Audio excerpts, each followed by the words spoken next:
আসসালামু আলাইকুম ভিউয়ার্স, বাংলাদেশের সর্বশেষ আপডেট সংবাদে আপনাদের স্বাগত। জানিয়ে দেব আমাদের হাতে থাকা সর্বশেষ গুরুত্বপূর্ণ আপডেট বাংলা সংবাদ। ডক্টর ইউনূসকে এরদোয়ানের ফোন, বাংলাদেশ পুনর্গঠনে প্রতিনিধি পাঠাবে তুরস্ক। এরপর জানিয়ে দিব পতন নিয়ে রিমান্ড প্রাপ্তদের মন্তব্য, মানুষের প্রতি চরম ক্ষোভ ছিল শেখ হাসিনার। এদিকে ওবায়দুল কাদেরের ব্যাংক হিসাব স্থগিত এবং জানিয়ে দেব যুক্তরাষ্ট্র থেকে পরিচালিত হবে আওয়ামী লীগ। আরো জানিয়ে দিব দ্রুত ডুবছে লক্ষ্মীপুর। এদিকে পরিবহন খাতে সকল চাঁদাবাজদের আস্তানা ভেঙে দিতে হবে বলছে নূর। আরো জানিয়ে দেব সিদ্ধিরগঞ্জ শামীম ওসমান সহ ১০০ জনের নামে হত্যা মামলা। এদিকে ৩ সেপ্টেম্বরের মধ্যে লুট হওয়া অস্ত্র জমা না দিলে ব্যবস্থা। সর্বশেষ জানিয়ে দেব তিস্তায় পানি বাড়ার খবরে বুকটা ভয়ে কেঁপে ওঠে। শুনছিলেন সংবাদ শিরোনাম, এখন বিস্তারিত। তবে তার আগে অনুরোধ থাকবে ভিডিওটিতে একটি লাইক এবং কমেন্টস করে জানিয়ে দিন আজকের এই ভিডিও সম্পর্কে আপনার মূল্যবান মতামত। আর অবশ্যই এই ভিডিওটি আপনার ফেসবুক সোশ্যাল মিডিয়ায় শেয়ার দিয়ে ছড়িয়ে দিন আর জানিয়ে দিন আপনি কোন জেলা থেকে বা কোথা থেকে আমাদের সংবাদ শুনছেন এবং দেখছেন। অনুরোধ থাকবে আপনি যদি আমাদের এই চ্যানেলটিতে নতুন হয়ে থাকেন তাহলে অবশ্যই চ্যানেলটি সাবস্ক্রাইব করে পরবর্তী আপডেট সংবাদ পেতে চোখ রাখুন আজকের বাংলা নিউজে। ডক্টর ইউনূসকে এরদোয়ানের ফোন, বাংলাদেশ পুনর্গঠনে প্রতিনিধি পাঠাবে তুরস্ক। বাংলাদেশের অন্তর্বর্তী সরকারের প্রধান উপদেষ্টা অধ্যাপক ডক্টর মোহাম্মদ ইউনূসের সঙ্গে মঙ্গলবার ফোন করে কথা বলেছেন তুরস্কের president Recep Tayyip Erdogan. Doctor Yunus অন্তর্বর্তী সরকারের প্রধান হিসেবে দায়িত্ব নেওয়া তাকে অভিনন্দন ও শুভেচ্ছা জানান তুর্কি প্রেসিডেন্ট। মঙ্গলবার প্রধান উপদেষ্টার উপপ্রেস সচিব আবুল কালাম আজাদ এ তথ্য জানান। তিনি এক বিজ্ঞপ্তিতে বলেন, ফোনে কথা বলার সময় তুরস্কের প্রেসিডেন্ট এরদোয়ান বাংলাদেশের বন্যা কবলিত এলাকায় মূল্যবান প্রাণহানির জন্য শোক প্রকাশ করেন। তিনি বলেন, তুরস্ক বন্যা কবলিত মানুষদের মানবিক সহায়তা দেবে। প্রধান উপদেষ্টা মোহাম্মদ ইউনূস তুরস্কের প্রেসিডেন্টকে ধন্যবাদ জানান, যিনি ২০০৬ সালের নোবেল শান্তি বিজয়ীর দীর্ঘদিনের বন্ধু। তিনি বলেছেন যে তিনি এবং তুর্কি ফার্স্ট লেডি এমিন এরদোগান একটি উচ্চ পর্যায়ের জাতিসংঘের জিরো ওয়েস্ট ফোরামের সদস্য। তিনি তুরস্কের সঙ্গে বাণিজ্য বৃদ্ধির আহ্বান জানিয়ে বলেন, বাংলাদেশের উৎপাদন সহ গুরুত্বপূর্ণ খাতে তুরস্কের বিনিয়োগ প্রয়োজন, যেখানে তুরস্ক একটি শক্তিশালী বৈশ্বিক শক্তি। প্রেসিডেন্ট এরদোয়ান বলেছেন যে তিনি শীঘ্রই দেশটির পুনর্গঠনে সহায়তার জন্য একটি উচ্চ ক্ষমতা সম্পন্ন প্রতিনিধি দল বাংলাদেশে পাঠাবেন। তিনি প্রধান উপদেষ্টাকে তুরস্ক সফরের আমন্ত্রণ জানান। প্রফেসর ইউনূস সুবিধাজনক সময়ে দেশে যাওয়ার কথা জানিয়ে প্রস্তাব গ্রহণ করেন। প্রধান উপদেষ্টা প্রেসিডেন্ট এরদোগানকে বাংলাদেশ সফরের আমন্ত্রণ জানান, তিনিও প্রস্তাব গ্রহণ করেন। পতন নিয়ে রিমান্ড প্রাপ্তদের মন্তব্য, মানুষের প্রতি চরম ক্ষোভ ছিল শেখ হাসিনার। ছাত্র জনতার আন্দোলন কেন্দ্র করে আওয়ামী লীগ সরকার পতনের আগে তৎকালীন প্রধানমন্ত্রী শেখ হাসিনাকে আমরা অনেক পরামর্শ দিয়েছিলাম, তিনি আমাদের কোনো কথাই শোনেননি। অর্থনৈতিক দুরবস্থার কথা তাকে বারবার মনে করিয়ে দিয়েছে। ছাত্র জনতার দাবি মেনে নিতে বলেছি, উনি আমাদের কোনো কথায় কর্ণপাত করেননি। তিনি পুলিশ, আনসার, বিজেপি এবং সেনাবাহিনীর উপর নির্ভর করে ক্ষমতায় থাকতে চেয়েছিলেন। ঢাকা মহানগর গোয়েন্দা পুলিশ হেফাজতে রিমান্ডে থাকা আওয়ামী লীগ ও ১৪ দলের নেতারা এসব কথা বলেছেন। শেখ হাসিনা সরকারের পতনের কারণ জানতে চাইলে তারা ডিবি কর্মকর্তাদের বলেন, জয়কালে ক্ষয় নাই, মরণকালে ঔষধ নাই। এ প্রবাদটি শেখ হাসিনার জন্য সত্য প্রমাণিত হয়েছে, কারণ গত ১৫ বছরে শেখ হাসিনা যতগুলো সিদ্ধান্ত নিয়েছিলেন সবই তার পক্ষে গিয়েছে। আর এবার ছাত্র আন্দোলনকে ঘিরে তিনি যত সিদ্ধান্ত নিয়েছেন সবই তার বিপক্ষে গিয়েছে। সংশ্লিষ্ট একাধিক সূত্রে এসব তথ্য জানা গেছে। ১৪ দলের শরিক ওয়ার্কার্স পার্টির সভাপতি ও সাবেক মন্ত্রী রাশেদ খান মেনন ডিবিকে বলেছেন, ১৯৭৫ সালে জাতির পিতা শেখ মুজিবুর রহমানকে সপরিবারে হত্যার কারণে এদেশের মানুষের প্রতি চরম ক্ষোভ ছিল শেখ হাসিনার। তাই তার আচরণ এমন ছিল যে দেশের মানুষ মরুক বা বাঁচুক এ নিয়ে কোনো মাথা ব্যথা নেই। উনি চেয়েছিলেন শুধু ক্ষমতা, আজীবন ক্ষমতায় থাকার লোভ তাকে পেয়ে বসেছিল। এই মানসিকতাই তার জন্য কাল হয়েছে।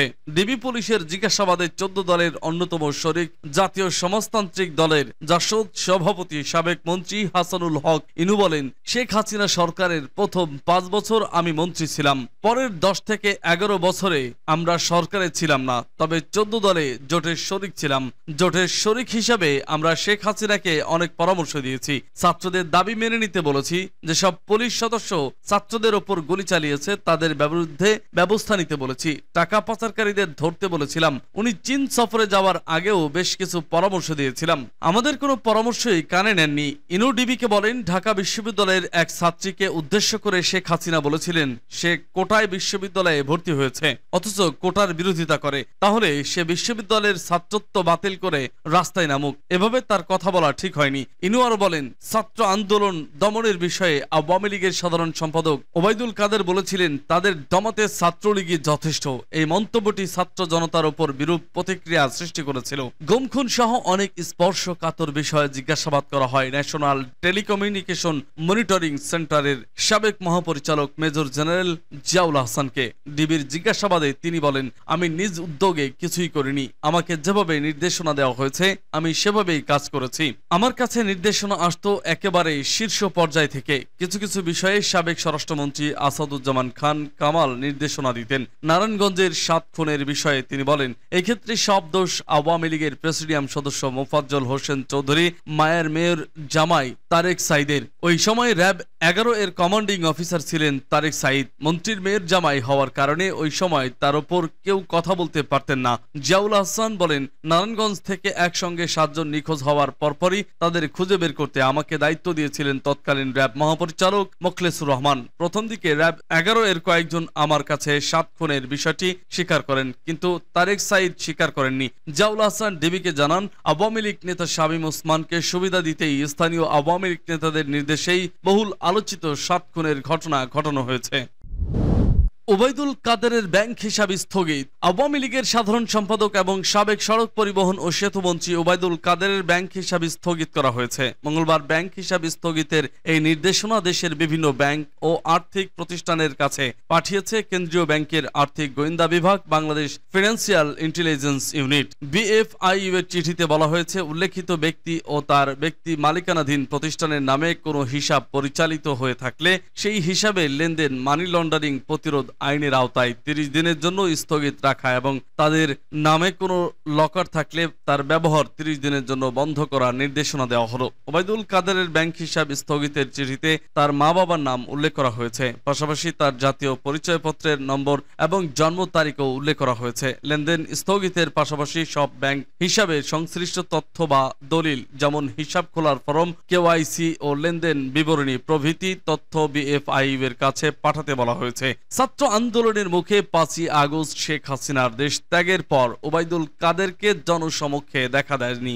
কোটা আন্দোলন শুরু হওয়ার পর 15 জুলাই তিনি হুমকি দিয়েছিলেন যে জবাব দেওয়ার জন্য ছাত্রলীগ প্রস্তুত রয়েছে। এরপরই আন্দোলনকারী ছাত্রদের উপরে ছাত্রলীগ চড়াও হয়। শিক্ষার্থীদের আন্দোলনের মধ্যে নোবেলজয়ী অর্থনীতিবিদ ও বর্তমান অন্তর্বর্তী সরকারের প্রধান উপদেষ্টা ডক্টর মোহাম্মদ ইউনূস এক বিবৃতিতে শিক্ষার্থীদের পাশে দাঁড়ানোর জন্য আন্তর্জাতিক সম্প্রদায়কে আহ্বান জানিয়েছিলেন। তখন মোহাম্মদ ইউনূসের ওই বিবৃতিকে রাষ্ট্রদ্রোহের শামিল বলে মন্তব্য করেন আওয়ামী লীগ নেতা ওবায়দুল কাদের। ওবায়দুল কাদের 2016 সালের অক্টোবর থেকে আওয়ামী লীগের সাধারণ সম্পাদক হিসেবে দায়িত্বে রয়েছেন। 5ই আগস্ট আওয়ামী লীগ সরকারের পতনের আগে পর্যন্ত তিনি সড়ক পরিবহন ও সেতুমন্ত্রী ছিলেন। বাংলাদেশ ছাত্রলীগের সাবেক এই সভাপতি নোয়াখালী 5 আসনের সংসদ সদস্য ছিলেন।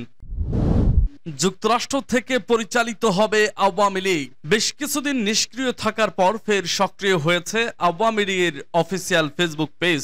দলটির পেজ থেকে নেতাকর্মীদের হোয়াটসঅ্যাপে যোগাযোগের জন্য অনুরোধ করে একটি নম্বর দেওয়া হয়েছে। ধারণা করা হচ্ছে দলটির কোনো নেতার নম্বর এটি। তিনি মার্কিন যুক্তরাষ্ট্র থেকে দলীয় তথ্য সমন্বয় করবেন, অথবা এমনও হতে পারে দেশে অবস্থান করেই কেউ মার্কিন নম্বর প্রদর্শন করে কার্যক্রম চালাচ্ছেন। তবে দুটো নম্বরে কল দিয়ে সাড়া মেলেনি। মঙ্গলবার সন্ধ্যায় দেওয়া ওই পোস্টে বলা হয়, আপডেট বাংলাদেশ আওয়ামী লীগের অফিসিয়াল হোয়াটসঅ্যাপ এই নম্বরে দলীয় সব খবর এবং তথ্য পাঠাতে অনুরোধ করছি। দ্রুত দ্রুত ডুবছে লক্ষ্মীপুর। বন্যার ভয়াবহতায় মানবিক বিপর্যয়ের মধ্যে রয়েছে লক্ষ্মীপুরে প্রায় ৮ লাখ মানুষ। রয়েছে খাদ্য ও সুপেয় পানির অভাব। দুর্গত এলাকার বহু স্থানে ত্রাণও বিতরণ হয়নি এখনো। মানবেতর জীবনযাপন করছেন অনেকেই। নতুন করে বেশ কয়েকটি এলাকা প্লাবিত হওয়ার খবর পাওয়া গেছে। আশ্রয় কেন্দ্রগুলোতেও ঠাঁই নেই। গতকাল সকাল থেকে দিনভর বন্যা কবলিত এলাকা সদরের দিঘলি, বাঙ্গাখা, দত্তপাড়া, উত্তর হামসাদি, টুমচর ও শাকচরে ঘুরে দেখা গেছে ভয়াবহ চিত্র। বর্তমানে মান্দারি দিঘলি সড়ক, দত্তপাড়া বটতলী সড়কের ৮০% ডুবে গেছে। পানি বাড়ছে ১ থেকে ২ ফুট। প্লাবিত হচ্ছে নতুন নতুন এলাকা। জেলা প্রশাসক সুরাইয়া জাহান বলছেন, এখন পর্যন্ত জেলায় পানিবন্দী ৭,২৫,০০০ মানুষ। এর মধ্যে ৩০,০০০ মানুষ আশ্রয় কেন্দ্রে উঠেছেন। সবার সমন্বিত প্রয়াসে বন্যা মোকাবেলা করতে হবে। ৭০০ মেট্রিক টন চাল ও নগদ অর্থ বিতরণ করা হয়েছে। আরও ৩০ লাখ টাকা নগদ অর্থ বরাদ্দ চাওয়া হয়েছে মন্ত্রণালয়ে। পরিবহন খাতে সকল চাঁদাবাজদের আস্তানা ভেঙে দিতে হবে বলছে নূর। গণ অধিকার পরিষদের সভাপতি নুরুল হক নূর বলেছেন, পরিবহন সেক্টরকে চাঁদাবাজ মুক্ত করে পরিবহন খাতকে কল্যাণমুক্ত খাতে পরিণত করতে হবে। পরিবহন শ্রমিকদের কর্মজীবন শেষে পেনশন ভাতা ও স্বাস্থ্য ভাতা সরকারকে নিশ্চিত করতে হবে। ছাত্র জনতা একটি কল্যাণমুখী গণতান্ত্রিক রাষ্ট্র গঠনের জন্য জীবন দিয়েছে। কোনো মাফিয়াতন্ত্র চাঁদাবাজির জন্য ছাত্র জনতা জীবন দেয়নি। কোথাও কোনো চাঁদাবাজি, দখলদারিত্ব চলবে না। এসব হতে দেওয়া হবে না। পরিবহন খাতে যাত্রাবাড়ি, গাবতলী, মহাখালীতে যেসব চাঁদাবাজির দোকান ছিল সেগুলো বন্ধ করতে হবে। যেখানেই চাঁদাবাজদের দেখবেন তাদের ধরে হাত ভেঙে দিবেন আপনারা। আজ মঙ্গলবার বিকাল ৩টায় জাতীয় প্রেস ক্লাবের সড়ক পরিবহনে নৈরাজ্য চাঁদাবাজি বন্ধে করণীয় শীর্ষক আলোচনা সভায় তিনি এসব কথা বলেন। বাংলাদেশ শ্রমিক অধিকার পরিষদ পরিবহন ইউনিট এই আলোচনা সভার আয়োজন করে। এ সময় নূর আরো বলেন, আমরা সাংবাদিক, পরিবহন মালিক সহ সবার সাথে বসবো। কোথাও কোনো অনিয়ম হতে দেওয়া হবে না। গত কয়েক বছর সাংবাদিকরা সংবাদ প্রকাশ করতে গিয়ে হয়রানির শিকার হয়েছে, চাকরি হারিয়েছে। সেসব বিষয়ে ব্যবস্থা নিতে হবে। সংবাদপত্রের অফিস, টেলিভিশন দখল চলবে না। এসবের জন্য এই বিপ্লব হয়নি। সিদ্ধিরগঞ্জ শামীম ওসমান সহ ১০০ জনের নামে হত্যা মামলা। নারায়ণগঞ্জের সিদ্ধিরগঞ্জের সানারপাড় এলাকায় বৈষম্য বিরোধী ছাত্র আন্দোলন চলাকালে গুলিতে নিহত কিশোর মোহাম্মদ সাইদুল হত্যার ঘটনায় নারায়ণগঞ্জ ৪ আসনের সাবেক সংসদ সদস্য AKM শামীম ওসমান সহ ১০০ জনকে আসামি করে মামলা করা হয়েছে। মঙ্গলবার রাত ১১টায় নিহত মোহাম্মদ সাইদুলের বড় বোন রেহানা বেগম বাদী হয়ে সিদ্ধিরগঞ্জ থানায় এ মামলাটি দায়ের করেন। শামীম ওসমান ছাড়াও মহানগর আওয়ামী লীগের যুগ্ম সম্পাদক শাহ নিজাম শামীম ওসমানের ভাতিজা আজমেরি ওসমান, শামীম ওসমানের ছেলে অয়ন ওসমান, কাউন্সিলর মতিউর রহমান মতি, মানিক মাস্টার, হাজী ইয়াসিন, নুর উদ্দিন মিয়া, জস মিয়া, নুর সালাম, নুরুল হক ও শাহ জালাল বাদল সহ ১০০ জনের নামে ও অজ্ঞাত আরও ১৫০ থেকে ২০০ জনকে আসামি করে মামলা দায়ের করা হয়। বিষয়টি নিশ্চিত করেছেন সিদ্ধিরগঞ্জ থানার উপপরিদর্শক মোহাম্মদ ইয়াউর রহমান। ৩ সেপ্টেম্বরের মধ্যে লুট হওয়া অস্ত্র জমা না দিলে ব্যবস্থা। সম্প্রতি বাংলাদেশ পুলিশের বিভিন্ন থানা ইউনিট ডিউটি স্থল হতে অস্ত্র, গোলাবারুদ লুটপাটের ঘটনা ঘটেছে। আগামী ৩ সেপ্টেম্বরের মধ্যে স্বেচ্ছায় তা জমা না দিলে আইনানুগ পদক্ষেপ গ্রহণ করা হবে বলে জানিয়েছে পুলিশ সদর দপ্তর। পুলিশ সদর দপ্তরের AIG ইনামুল হক সাগর স্বাক্ষরিত এক সংবাদ বিজ্ঞপ্তিতে জানানো হয়, পুলিশের লুট হওয়া অস্ত্র ও গোলাবারুদ ইতিমধ্যে কিছু উদ্ধার করা হয়েছে। লুণ্ঠিত অবশিষ্ট অস্ত্র ও গোলাবারুদ উদ্ধার কার্যক্রম অব্যাহত রয়েছে। কোন ব্যক্তির কাছে এ ধরনের অস্ত্র, গোলাবারুদ রক্ষিত থাকলে আগামী ৩ সেপ্টেম্বরের মধ্যে নিকটস্থ থানায় জমা দেওয়ার জন্য অনুরোধ করা হলো। অন্যথায় তাদের বিরুদ্ধে আইনি ব্যবস্থা গ্রহণ করা হবে। তিস্তায় পানি বাড়ার খবরে বুকটা ভয়ে কেঁপে ওঠে। লালমনিরহাটের তিস্তা পাড়ের বাসিন্দা মকবুল হোসেন বলেন, তিস্তায় সবকিছু হারিয়ে নিঃস্ব হয়ে গেছি। কয়েকবার তিস্তার পানি নিজের কষ্টে গড়া বাড়ি ভিটা ভাসিয়ে নিয়ে গেছে। বউ বাচ্চা নিয়ে আবারও চরে এসে নতুন করে বাড়ি করে আসি। কখন যে হঠাৎ করে পানি বেড়ে আবার সবকিছু নিয়ে যায়। নদী ভাঙন আর বন্যায় জীবনের সবকিছু হারিয়েছি। তিস্তায় পানি বাড়বে এমন খবরে বুকটা ভয়ে কেঁপে ওঠে।